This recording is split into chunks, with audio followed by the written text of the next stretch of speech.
What's going on, everybody? Thank you for tuning in to a brand new winter episode. Today we are going to discuss and tell you and guide you on why you shouldn't sit more than 2 minutes in your driveway warming up your vehicle in about an 8-degree climate right now. So let's get to it. Sitting in my 04 Aviator. This is an all aluminum block, heads, a 32 valve, and I just wanted to show you what we're doing here. So it's obviously cold. You get in the car, and before you turn it on completely, you turn on accessory mode.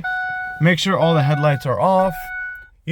I do this just to engage all the modules in the cars. Nowadays, modern cars are completely filled with modules. So we just let it turn on. And then the third one, I like to do the third one. It's just number 3. It's my lucky number. And then just crank it. And obviously the Aviator is completely cold right now. Make sure everything's off. I do this for about a minute to 2 minute top. Gasoline powered cars are obviously computer controlled, so the computer pretty much knows exactly how much fuel to inject into the fuel injectors. So it calculates all that for you. And also with oil velocity, 5W20 with these motors. Now motors are taking 0W20, so it really doesn't need the oil is not so thick where it just needs to be warmed up for it to flow properly. So about a minute and a half, and you are good to go.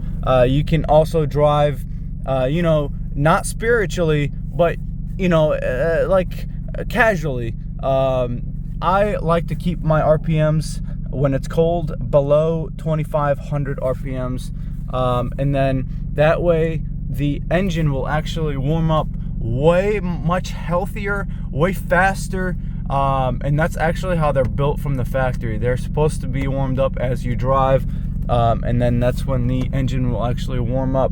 Now your transmission, torque converter, your diff fluids, your transfer case, this is a all-wheel drive vehicle. They'll also warm up when you drive. They do not warm up when they're sitting and idling in your driveway. And also aluminum, this is all aluminum. So aluminum actually gets stronger in the cold.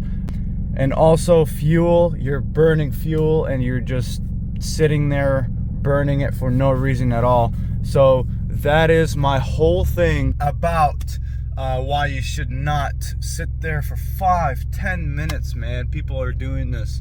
So literally turn it on, a minute and a half, you're good to go, just like now. Check it out. I practice what I speech, baby. Here we go.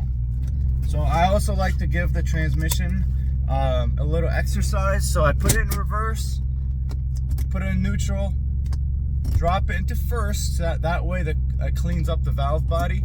Second, third, drive, you're just shifting it at this point.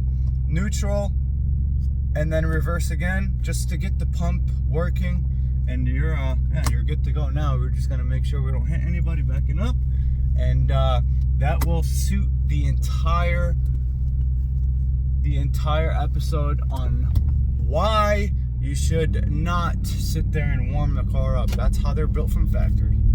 So I wanted to take you on a drive to show you exactly how when the engine is cold, how I drive it.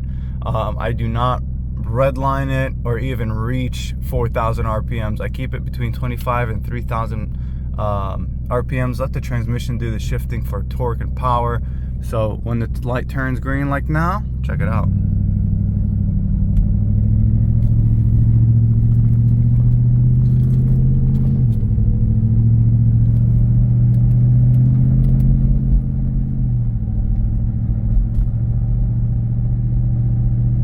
Watch that temperature gauge on the right.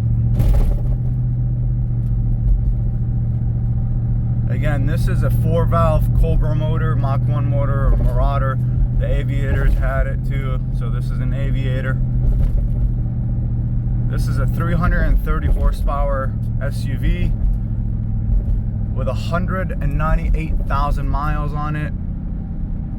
All right, and you can start seeing that the engine is slightly getting warmed up because it likes to rev by itself. My foot is just normally on it, gradually going. So it likes to go when it wants to, and that's how the computer is programmed. When it warms up, it flies. See? Look at that. It just downshifted by itself. Here we go. Going 60 and a 75.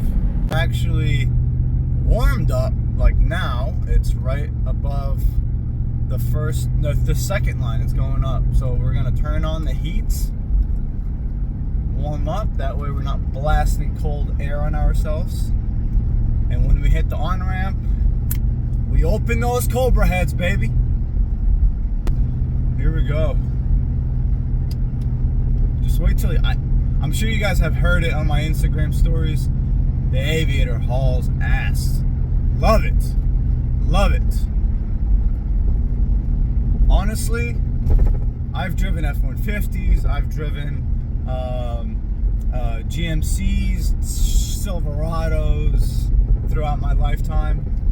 And dude, look, a lot of people hate on SUVs that have plenty of speed and horsepower, but when you have an Aviator with a motor that is suited for a high performance car, front and rear independent suspension, 373 gears, all-wheel drive, and the best part, Cobra, baby.